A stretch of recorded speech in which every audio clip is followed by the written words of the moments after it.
أعوذ بالله من الشيطان الرجيم. بسم الله الرحمن الرحيم. الحمد لله رب العالمين، والصلاة والسلام على رسول الله محمد صلى الله عليه وآله وسلم.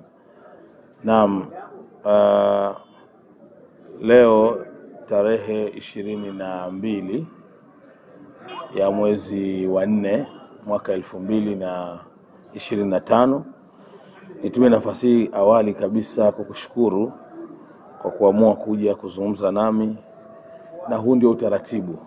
Mfano, kwenye katiba ya Baraza Kuu la Waislamu wa Tanzania BAKWATA, msemaji wa mkoa ni shekhe wa mkoa, na uwepo wangu hapa Mwanza ni mwakilishi wa Mheshimiwa Mufti na Shekhe Mkuu wa Tanzania Dr. Sheikh Abubakar bin Zubair bin Ali Mbwana. Kwa hiyo ulichofanya ni jambo sahihi, kwamba kuna jambo basi umeona uje uongee na mwenye haki ya kuongea, kwa maana ya msemaji wa Waislamu katika mkoa wa Mwanza. Basi nikushukuru na kutakia kila la kheri, na Mwenyezi Mungu akubarikie. Na huu ndio utaratibu nadhani, lakini ndio utaratibu wa wanahabari wa mkoa wetu wa Mwanza. Huwa wakitaka jambo huenda kwa yule anayehusika. Nende moja kwa moja kwenye swali. Naam, Shekhe, hapo kwenye swali labda nirudie tena. Naam. Ni kwa namna gani viongozi wa dini wanapaswa kushiriki katika masuala ya haki, uhuru wa mtu binafsi, lakini pia na masuala mbalimbali katika ustawi wa jamii? Kwa hakika ninapoulizwa swali ni kwa namna gani viongozi wa dini wanapaswa kushiriki kwenye masuala ya haki, masuala ya uhuru wa mtu binafsi na mambo kadhaa ya jamii, labda niseme kwanza, kama unavyojua, al-Islamu dinul haq, Uislamu ni dini ya haki. Kwa hiyo kwa muda wote Uislamu unasimamia haki. Kwa muda wote Uislamu unataka watu watende yaliyo ya haki. Ukisoma ndani ya Qur'ani, iko sura nzima imekuja baada a'udhu billahi minash shaitani rajim, bismillahir rahmanir rahim. Mola wetu anasema, wal asri innal insana lafi khusr illa alladhina amanu wa amilus salihati watawasaw bil haqqi watawasaw bis sabri. Iko sura nzima imekuja, Mwenyezi Mungu anaelezea wal asri, anaelezea wakati, anaapa kwa zama. Ukienda kule mbele anasema innal insana lafi khusri, wanadamu wako katika shaka, wanadamu wako katika hasara. Mwanadamu, mtu muda wote kwenye matatizo. Ambaye amevuliwa kwamba hayumo kwenye matatizo ni wale ambao waliomuamini Allah subhanahu wa ta'ala, na muda wote wakahusiana yaliyo ya haki na wakahusiana kusubiri. Kwa hiyo Uislamu ama viongozi wa dini, na hapa unaposema viongozi wa dini na kusudia Waislamu, kwamba viongozi wa Kiislamu kwamba muda wote wanapenda kuhusia haki na kuhusia subira. Kwa hiyo ni wajibu wa viongozi wa Kiislamu muda wote kuhusia yaliyo haki, kutenda mema, kufanya ambayo yanamridhisha Allah subhanahu wa ta'ala, na kuyakataza yale yote ambayo hayamridhi Mola wetu. Lakini hata katika masala ya kijamii, Uislamu sio dini ya kuswali tu na kufunga tu na kwenda kuhiji tu. Hapana, Uislamu ni dini inaendana na maumbile, ni dini inasimamia wakati, ni dini inaendana na hali za watu. Uislamu ni mfumo mzima wa maisha ya kibinadamu. Kwa hiyo sisi Waislamu, mfano sisi hapa Mwanza tunajenga vituo vya afya. Kwa akili ya kawaida unaweza ukaona kituo cha afya hakina thamani, lakini hili jambo linaushughulikia mwili, na ili imani imarike lazima visimame vitu viwili, lazima usimame mwili na roho. Kwa hiyo masala ya kijamii pia ni haki ya Waislamu kuyazungumza, kuyajibia, kuyasemea na kuyaongoza. Na Shekhe, sasa hivi katika mitandao ya kijamii kuna mjadala mkubwa sana ambao umekuwa ukiendelea kunako kukamatwa ama kushikiliwa kwa Mheshimiwa Tundu Antipas Lissu ambaye ni mwenyekiti wa Chama cha Demokrasia na Maendeleo Chadema. Na kuna minong'ono na mambo mengi ambayo yamekuwa yakiendelea kwenye mitandao ya kijamii. Na katika hivi karibuni kuna tamko ambalo limetolewa na baadhi ya viongozi wa dini na kuitaka serikali kuweza kumwachia Mheshimiwa Tundu Lissu bila masharti yoyote. Umepokeaje tamko hilo? Waandishi bwana, mna matatizo sana. Hili jambo sikupenda mimi kuliingia mapema au awali. Kwanza, ninavyofahamu jambo lolote linapokuwa mahakamani limeziwiliwa kuzungumzwa jambo hilo mpaka mahakama itapomaliza masala yake, na hasa ukizingatia jambo hili linaendana na mambo ya siasa na kadhalika. Na sisi kama viongozi wa dini, waumini wetu wanatoka vyama vyote, Waislamu, Wakristo, waumini wetu wanatoka vyama vyote, na waumini wa Kikristo wanatoka vyama vyote. Lakini mtu kama huyo ulimtaja ana wafuasi wa imani zote. Kwa hiyo almuhimu jambo hili kwa kuwa liko mahakamani, si jambo la kuzungumzwa sana, kwa sababu unajua katika nchi ninavyofahamu mimi tuna mihimili mitatu. Tuna muhimili wa serikali kuu, kwa maana serikali hii ndio inasimamia mambo yote. Lakini upo muhimili unaitwa bunge. Huu ndio muhimili unaotunga sheria. Lakini uko muhimili unaitwa mahakama. Huu ni muhimili unaofasiri na kutafsiri zile sheria. Kwa hiyo ndugu yetu huyo yuko mahakamani na jambo liko mahakamani. Labda hili la pili la viongozi wenzangu ambao wametoa tamko, hili ndio jambo ambalo ningeweza kulisema kidogo, na hasa ni katika nia njema, ni katika nia ya kushauri.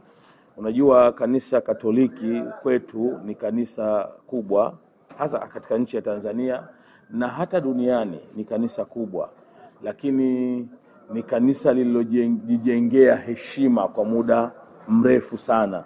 Kanisa Katoliki ni kanisa lililojijengea heshima kwa muda mrefu sana, na sisi ambao ni wapenzi wao tusingependa kuona wanaingia kwenye mtego wa kuvunjikiwa na heshima. Mfano, sisi Waislamu tuna sura kamili ndani ya Qur'ani inaitwa surati Rum, sura ya Roma. Yani sura ile inataja habari za Warumi, na hili kanisa lina heshima hiyo. Lakini sisi Waislamu tunakumbuka fadhila Mtume wetu Muhammad sallallahu alayhi wa alihi wasallam alipokuwa pale Makka na akapata matatizo. Ukisikia kitu kinaitwa hijra, kuhama bwana Mtume, hijra yake ya kwanza Mtume sio kwenda Madina, iko hijra Mtume wafuasi wake walihama kutoka Makka wakahamia sehemu inaitwa Habesh, Ethiopia, kwa mfalme Najashi ambaye alikuwa naamini ni Mrum, imani yake ni ya Kikatoliki. Kwa hiyo kanisa hili ni kanisa lina heshima kubwa kwa Waislamu. Mimi usia wangu kwao, Wakatoliki ni wenye uweledi mkubwa, na sina hakika sana na nisingependa kuingilia uhuru wao. Unajua habari ya imani, habari ya ibada, habari ya uhuru wa imani, ibara yetu ile ya 19 imetoa uhuru mzuri sana. Lakini uhuru wetu lazima si viongozi wa dini tuuchukue wewe na mipaka. Ninaposema hivi ninamaanisha kwamba unapozungumzia fulani yuko kizuizini, yuko gerezani, yuko jela, maana yake hayuko hivi, anashikiliwa kwa mujibu wa sheria, na mamlaka iliyopewa nafasi ya kumshikilia ni huo muhimili unaoitwa mahakama. Sasa akitokea mtu akauamrisha ule muhimili kwamba ufanye tofauti na utaratibu wake, unaposema fulani aachiwe tena bila masharti, hapa ndo kuna mjadala. Kwa hiyo mimi rai yangu umekuja niseme tu kwamba Waislamu wa mkoa wa Mwanza, wa Tanzania wa mkoa wa Mwanza waendelee kutulia, kwa sababu naamini serikali tulionao ni serikali makini. Nitatoa mfano mdogo. Sisi Waislamu hii nchi, nataka watu wafahamu kwamba nchi hii haina raia namba 1 wala raia namba 2. Nchi yetu ya Tanzania ndani yake kuna vitu vingi, kuna Waislamu, kuna Wakristo. Nchi yetu ya Tanzania ndani yake kuna kuna mambo ya kidini, kuna mambo ya kisiasa, kuna mambo ya michezo, kuna mambo mengi tu ndani ya nchi hii. Kwa hiyo katika haya mambo hakuna mtu ambaye jambo lake yeye ndio jambo namba 1 na wengine jambo lao ni jambo namba 2. Nitawakumbusha tu wa Tanzania, Waislamu hapa nchini wako mashekhi wako mashekhe wanaitwa mashekhe wa uamsho. Mashekhe hawa wamekaa gerezani kwa zaidi ya miaka 7. Wamekaa gerezani kwa zaidi ya miaka 7. Hatukusikia mtu yoyote akinyanyua mdomo wake kusema kwamba mashekhe hawa waachwe huru, kwa sababu tulijua kwamba ziko taratibu za kusema. Mfano sisi Baraza Kuu la Waislamu wa Tanzania BAKWATA tulisema mara kadhaa kutoa rai serikalini, na utakumbuka ni maulidi ya kitaifa iliyofanyika Shelui. Maulidi ya kitaifa iliyofanyika Shelui. Katika risala aliyosomewa Waziri Mkuu wa Jamhuri ya Muungano wa Tanzania siku ya baraza la Maulidi, BAKWATA ilitoa tamko la kueleza uhalisia wa kinachoendelea kwa mashekhe wale kuendelea kushikiliwa. Lakini hatukusema tutafanya maandamano, hatukuiamuru mahakama kwamba mahakama iwaachie huru mara moja bila masharti. Hatukufika huko. Lakini nenda mbele zaidi. Tunao mashekhe sisi wako magereza mengi hapa Tanzania. Ni kipindi hichi cha Daktari Samia Suluhu Hassan alipoingia ndio tumeona baadhi yao wakianza kuachiwa. Lakini hivi ninavyozungumza ofisini kwangu mimi nina faili la mashekhe na maustadhi zaidi ya 10 wako magerezani. Hata ukinyanyuka ukenda hapa Butimba, wako watu waliokamatwa kwa fikra hizo za kidini hivi na vile, wako ndani. Tunaweza kuzungumza kwa njia sahihi na njia nzuri bila kusema kwamba hawa waachiwe huru mara moja bila masharti. Tunachoweza kuzungumza, jamani, angalieni, nyinyi mna wataalamu waliosomea uchunguzi, wamesomea upekuzi, wataalamu wa sheria, yapimeni haya mambo kuliko kumweka mtu ndani bila kufuatilia. Ni usia wangu na wito wangu kwa kanisa Katoliki lijipime, lijitafakari. Wakati mwingine unaweza kuibua jambo. Imamu Ali, sisi tuna imamu wanne, khalifa wanne, anaitwa khalifa wetu wa kwanza ni Abu Bakr as-Siddiq, wa pili ni Umar ibn Khattab, wa tatu ni Uthman ibn Affan, wa nne ni Ali ibn Abi Talib. Ana maneno yake anasema kwamba kusema an-nutqu zayyin, kusema ni pambo. Ukisema utaonekana fulani amesema vizuri, msemaji mzuri, lakini wasukutu salamu, kunyamaza ndani yake kuna amani. Mimi nilikuwa nadhani sisi viongozi wa dini tuna nafasi ya kukemea, kushauri, ya kuongoza, lakini tusiwe na nafasi ya kuingilia imihimili bila utaratibu. Kwa sababu ikianza hivyo na sisi tunaweza tukasimama tukasema hivi, na yule atasimama atasema vile. Watu wa mpira watasimama watataka hichi, watu wa siasa watasimama wanamtaka mtu wao atoke, watu wa dini watasimama watasema wanamtaka mtu wao atoke. Nchi hii haitatawalika. Lakini usia wangu kwa wenzetu hawa, viongozi wenzetu ambao sisi tunawaheshimu sana na tutaendelea kuwaheshimu, usia wangu ni kwamba tuangalie mambo haya yasiwe yanatokea kwenye kipindi cha rais akiwa Muislamu, kwa sababu tumeshuhudia hapa alipokuwa mzee John Joseph Pombe Magufuli, nchi ilikuwa imetulia, hatukusikia kukemewa, hatukusikia kufanywa nini wala nini. Lakini leo kuna baadhi ya mambo yanatokea yasije yakamsha fitna. Yako maneno sisi tunaambiwa katika Uislamu, bwana mtume wetu Muhammad sallallahu alaihi wa alihi wasallam anasema alfitnatu naima, muda wote fitna huwa imelala. La'anallahu man istayqadhaha, Mwenyezi Mungu anamlaani anayekwenda kuiamsha. Sasa tuiachie nchi ifanye kazi yake kwa mujibu wa sheria. Hii ni nchi inatawaliwa kwa mujibu wa sheria. Mtu akikamatwa, shtaka lake linakwenda mahakamani kwa mujibu wa sheria. Mahakama inapewa nafasi kufanya kazi yake kwa mujibu wa sheria. Hatuna sababu ya kuilazimisha mahakama, hatuna sababu ya kuifokea mahakama, hatuna sababu ya kuilaani mahakama. Na jambo linalonisikitisha ni sisi viongozi wa dini kuelekezwa na baadhi ya wanasiasa. Yaani mwanasiasa anasimama anasema kesho ni siku ya Idi, na wataka mashekhe mzungumze hivi, halafu na wale mashekhe kesho wanazungumza alivyotaka mwanasiasa. Hiyo ndo ajabu. Leo kesho ni Pasaka, na wataka maaskofu mseme hivi, na hao maaskofu kesho wanazungumza alivyotaka mwanasiasa. Hapana, sisi kama viongozi wa dini tuna wajibu wa kujisimamia, tuna wajibu wa kujenga heshima yetu, na ikitokea kuna shida, tunazo njia na tunazo taratibu za kuvifikia mamlaka, na sio kutoa vitisho kwa mamlaka. Hii ni nchi inahitaji kiwango kikubwa cha amani, kiwango kikubwa cha utulivu, na hasa ukizingatia tunaelekea kwenye uchaguzi mkuu. Na hapa liko jambo naomba ni kueleze ndugu mwandishi wa habari, kwamba yako maneno ambayo mimi napenda kuyasahihisha. Kuna baadhi ya watu wanatulaumu, nasema mashekhe nyie, na baadhi ya hata kwa sababu jambo hili sio kama linasemwa na mashekhe tu, linasemwa na hata wasiokuwa mashekhe. Kumekuwa na malalamiko ambayo yako kwenye jamii na yamekuwa yakijadiliwa kwamba ninyi mashekhe hamtaki kuzungumzia swala la haki hasa kwenye vyama vya upinzani. Baadhi ya viongozi kutoka vyama vya upinzani watakamatwa, watawekwa ndani. Nyinyi mashehe mmekuwa hamzungumzi wala hamkemei kukamatwa kwa hawa viongozi. Mashehe sio mashehe tu, hata baadhi ya wachungaji, baadhi ya maaskofu tunazungumzia amani sana, na hiyo ndio kelele kama ulivyosema.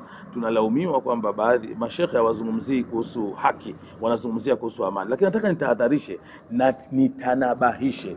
Unapozungumzia haki, nataka niwape tu mfano mdogo. Haki haina nafasi, na huo ndio msimamo wangu. Haki haina nafasi kama amani haipo. Nataka niwaambie, kutibiwa, serikali kujenga miundombinu ya tiba, kutoa afya kwa wananchi wake, hii ni haki ya kikatiba. Kuchaguliwa, kwa maana kufika mahala kupiga kura, uweze kuchagua ama uweze kuchaguliwa, hii ni haki ya kikatiba. Kuwa na barabara nzuri katika nchi ni haki ya kikatiba. Kuwa na mashule mazuri ni haki ya kikatiba. Haki hizi zote hata zikiwepo katika nchi, ikiwa amani haipo, hizi haki hazina kazi. Kwa wito wangu mimi ni kwamba tuipiganie amani, halafu mambo yote tuyaweke kwenye jamvi linaloitwa amani, yanazungumzika. Na ndio maana Rais wa Jamhuri ya Muungano wa Tanzania Daktari Samia Suluhu Hassan muda wote ametangaza toka alipoingia madarakani. Mimi nakumbuka Rais Samia ameingia madarakani, utaona ilikuwa vyama vya siasa vimepigwa marufuku. Kuna baadhi ya wanasiasa walikuwa uhamishoni, kuna baadhi ya wanasiasa walikuwa wakidai mapesa yao chungu nzima. Lakini mama huyu rais wetu alipoingia madarakani akasema siasa sasa mlango umefunguliwa, walikuwa uhamishoni warudi, walikuwa wanadai fedha zao warudi. Hata baadhi ya vyama nimesikia wakitamka wao wenyewe kwamba malimbikizo ya fedha zao walizokuwa wanaidai serikali ziliwawezesha kununua ofisi katika eneo la thamani katika jiji la Dar es Salaam. Sasa ukijiuliza, yote haya yalifanyika kwa njia ya rais huyu alipofungua mlango wa mazungumzo. Ushauri wangu na hasa na mimi ni kwa sababu ninachokisimamia ni mkoa huu wa Mwanza, ushauri wangu sisi wana Mwanza tuendelee kutulia. Rais wetu amefungua mlango wa mazungumzo na kuna kitu kinaitwa 4R. Watu warudi, wakae, wazungumze. Mazungumzo mahala pote hayatakiwi, lakini si jambo la sawa kumforce rais, kumlazimisha rais, kuilazimisha mamlaka. Mtakwenda kuibua vitu visivyokuwepo. Leo sasa mashehe wanaweza kusimama wakadai sasa na wenyewe waitishe maandamano kwenda magereza yote nchini Tanzania kuwadai maustadhi na mashehe walio huko wanaotuhumiwa kwa kesi mbalimbali. Je, jambo hili litakuwa sawa? Je, wanasiasa wengine wacharuke wasiwe na sisi tunakwenda kumtoa mwanasiasa mwenzetu, tutamtoa kwa mikono yetu? Jambo hilo litakuwa sawa? Nchi itakalika? Tuiachie vyombo vya usalama vifanye kazi yake vizuri, tuiachie nchi iendelee kusimamiwa vizuri, na sote kwa pamoja tuungane kuiombea nchi idumu kwenye amani, idumu kwenye utulivu, na hatimaye tuzizungumze hizi haki ambazo kila mmoja tu ni haki yake. Lakini msingi wa kupata haki ni kuchunga amani. Hata kwenye mazingira ya familia yako, wewe na mkeo ndani, mkeo atakuwa anahitaji jambo fulani ama wewe unahitaji jambo fulani, linaweza kufanyika nje kuna bunduki inalia? Haliwezi kufanyika. Na mengine mengi, haki ya kuwalisha watoto wako. Huwezi kutafuta riziki ya watoto wako kama hali ya nchi au hali ya eneo unaloishi haliko salama. Amani ndio msingi wa kila kitu. Tunajua kazi kubwa ya viongozi wa dini ni kusimamia roho, imani za watu kwenye dini husika. Nini nafasi ya dini kwenye mustakabali wa siasa wa nchi hii? Nafasi ya dini ni kubwa. Kitu cha msingi nilisema hata juzi kwenye kongamano kule kwamba sisi viongozi wa dini hatutakiwi kuwa na upande.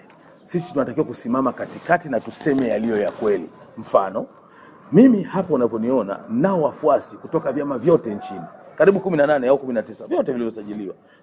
Kuna Waislamu wamo ndani ya vyama hivyo wote. Sasa mimi nikionyesha kwamba niko kwenye chama A au chama B, maana yake nimewagawa na nimewasusa wale waumini wangu. Sisi tunapaswa kusimama katikati, kushauri, kuwaombea. Lakini tunaweza kushauri mambo ambayo yanagusa mustakabali wa nchi, na hatuwezi kusema tuiache siasa. Siasa haiachwi, kwa sababu siasa ndio maisha. Leo tunazungumzia rais, amiri jeshi mkuu wa majeshi ya ulinzi na usalama wa nchi, hawi mpaka atoke kwenye siasa. Manake ili ugombee urais Tanzania lazima uwe na chama cha siasa. Ingekuwa tunamgombea binafsi tungesema sawa. Kwa maana hiyo siasa ndio inamleta rais, siasa inamleta waziri, siasa inaleta kila kitu. Siasa ni maisha. Sisi viongozi wa dini nafasi yetu, pale ambapo tutaona kuna shida, tuna wajibu wa kuelekeza na kushauri. Pale ambapo tutakapoona kuna shida, kuna wajibu wa kuelekeza na kushauri. Kuna usemi unasema ya Mungu mwachie Mungu na ya Kaisari mwachie Kaisari. Siasa ni miongoni mwa mambo ya Kaisari. Kwa nini ninyi viongozi wa dini leo mnaamua kushika na ya Kaisari, hususan masuala zima ya kisiasa? Ukweli utabakia kwamba tunapozungumzia Kaisari maana yake nini? Kaisari maana yake mtawala. Ndio maana ya neno Kaisari. Mungu ndio mfalme wa milele. Sasa mimi niko duniani. Sisi katika Uislamu tumefundisha i'mal dunyaka. Sikiliza hadithi ya Mtume, anasema i'mal dunyaka annaka taishu abada. Imarishe dunia yako kama utaishi milele. Wa'mal akhiratika annaka tamutu ghada. Imarishe akhira yako kama utakufa kesho. Kwa haya mawili yanakupa nafasi wewe Muislamu lazima duniani uwe vizuri na ujiandae vizuri kwenda akhera. Kwa kuwa siasa ni eneo linaloleta mamlaka, linaleta utawala. Mimi nawahusia hata Waislamu wenye nafasi ya kuomba udiwani waingie waombe, ubunge waingie waombe. Umefahamu bwana? Lakini tunachokatazwa na mimi nitumie nafasi kukataza ni sisi viongozi wa dini kuwagawa waumini wetu ambao wametapakaa kwenye dini zote hizi na wana vyama mbalimbali. Kuingia kwenye hiyo utakuwa umeingilia uhuru wa mtu, kumwambia wewe Muislamu mwenzangu uwe CCM, wewe Muislamu mwenzangu uwe Chadema, uwe CUF, uwe ACT Wazalendo. Hapana. Sisi tuna wajibu wa kusimama katikati, kuwaongoza waumini wetu wasimame katika njia iliyo bora, na njia iliyo bora ni kuhakikisha kwamba nchi hii ya Tanzania inadumu amani yake na unadumu utulivu wake. Inapotokea mijadala mizito kama hii, hususan inayohusu kukamatwa kwa viongozi wa vyama vya upinzani hapa nchini, unadhani ni hatua gani ambazo serikali inapaswa kuchukua, viongozi wa dini wanapaswa kuchukua na wananchi wanapaswa kuchukua ili kuepukana na mijadala kama hii? Kwanza ifahamike, kukamatwa kwa viongozi hawa wa kisiasa si jambo lililoanza jana. Sio jambo lililotokea kwenye utawala wa Daktari Samia Suluhu Hassan. Lazima tufahamu, rudieni kwenye historia. Mambo ya kukamatwa viongozi limeanza muda mrefu sana. Viongozi wamekamatwa, tulikuwa na hata Mbowe juzi tu kwenye utawala wa Mzee Jakaya alikamatwa. Ukirudi nyuma viongozi mbalimbali wamekamatwa, wamepita viongozi hapo na kina Sheikh Sharif Hamadi wamekamatwa. Utakumbuka wako Waislamu wa Zanzibari walishakimbia mpaka nchi hii wakaenda kuishi Mombasa. Kwa hiyo jambo linapokuja kutokea leo kwa Rais Samia lisije likaonekana kama jambo jipya. Ninachoweza kusema tusifike mahala tukamuonea Rais Samia, na hasa kwa ule uungwana wake, ustaarabu wake. Hili si jambo la sawa, kwa sababu Waislamu kwa muda wote wa maisha yao katika nchi hii hawakumbagua rais hata akiwa Mkristo. Hawakumbagua rais. Sasa hivi viashiria, mimi nikiwa kiongozi wa kamati ya amani ya viongozi wa dini mkoa wa Mwanza, nakemea viashiria, napiga kelele kwa maana kuziwia viashiria. Hivi viashiria, mtakumbuka nyewe ni mashahidi. Wakati wa utawala wa rais wa awamu ya 4, tulishuhudia hapa viongozi wa dini wanaweza kusimama wakamtukana rais, wakatoa ushauri, wakaandika mawaraka na kadhalika. Baadhi yao wanaweza wakafanya hivyo. Lakini hatukuyashuhudia haya walipokuwa Rais Benjamin William Mkapa. Hatukuyashuhudia hayo alipokuwa rais ni John Joseph Pombe Magufuli. Kwa nini yashuhudiwe vipindi ambavyo watawala ni Waislamu? Unajiuliza, ukiwa na akili salama unaanza kujiuliza. Sasa haya ndio ninayoyakemea. Mkianza kufungua mlango huu wa Tanzania hawa kujiuliza, kwa nini iwe wakati wa utawala wa Waislamu? Na ikiwa mtawala ni Mkristo, haya waraka kulaniwa kwenye mimbari hakupo. Mtaweza kuibua kitu kibaya, itafika mahala na Waislamu watasimama, tutakuwa tumeigawa nchi chonde. Mbali na kuigawa nchi, unadhani ni athari zipi zingine zinaweza zikajitokeza katika nchi hii pindi yanapokuwepo matamko kama haya au panapokuwepo na mijadala kama hii kupitia mitandao ya kijamii? Kwanza mitandao ya kijamii ni jambo halizuiliki kwa sababu ndio jambo lipo. Wanasema ndio qadhiyatu saa. Mtu hayo mstaarabu mpaka atoke kwenye mitandao ya kijamii. Wakati mwingine mitandao ya kijamii hutumika hata kutukanana. Tumeenda mbali hata sisi wenyewe viongozi wa dini. Mimi naweza nikasema hivi, akasema kiongozi wa dini mwingine kuna kitu siku hizi wanaita radi, akaniradi. Ni mambo ya kawaida na huwezi kuyachukia, ndio yapo sasa. Japokuwa tunaendelea kuhusia kwamba mfano vijana wengi wanaotumia mitandao ya kijamii watambue mitandao ya kijamii sio anasa, bali mitandao ya kijamii kwa sasa ni kifaa cha kazi. Itumike vizuri kutuletea maendeleo, kutuletea ustaarabu, kutujengea uelewa, kuzidisha utaalamu wetu na kadhalika. So mitandao ya kijamii hii ikitumika vizuri inajenga nchi, inaimarisha nchi. Lakini ikitumika vibaya itabomoa nchi. Usia wangu mimi, mfano kanisa Katoliki, narudia tena, ni kanisa naloliheshimu sana na naahidi kuendelea kuliheshimu. Lakini nachohofia ni hizi cheche. Wanasema mwanzo wa ngoma ni lele, lakini mwanzo wa moto ni cheche.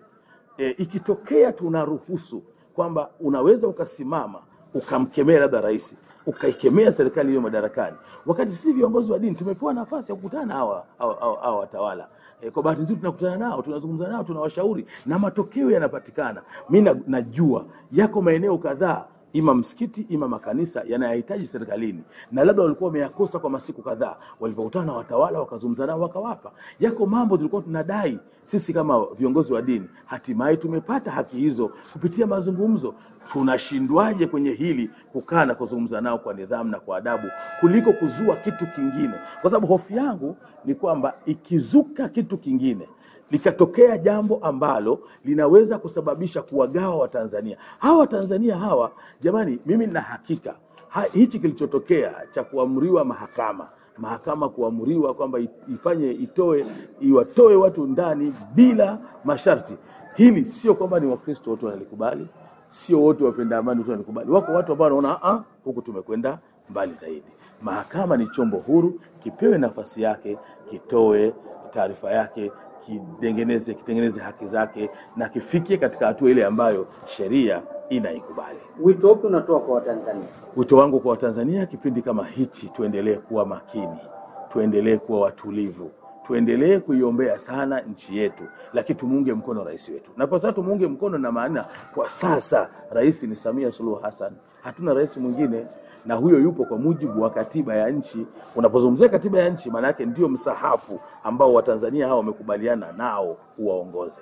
Kwa hiyo wito wangu ni kuwataka Watanzania tuheshimu mamlaka, na hivi ndio tulipofundishwa sisi Waislamu. Mola wetu anatuambia qulillahumma malikal mulki, Mungu ndio mwenye kuwaweka watu madarakani. Na hata Wakristo wenzangu wana kauli yao, wanasema kila mamlaka inatoka kwa nani? Kwa Mungu. Kwa hiyo hii mamlaka iliyoko sasa ni mamlaka iliyowekwa na Mungu. Tunaweza kushauri, tunaweza kukosea, lakini kwa njia za kistaarabu. Tusifike mahala tukaharibu nchi yetu kwa mikono yetu sisi wenyewe.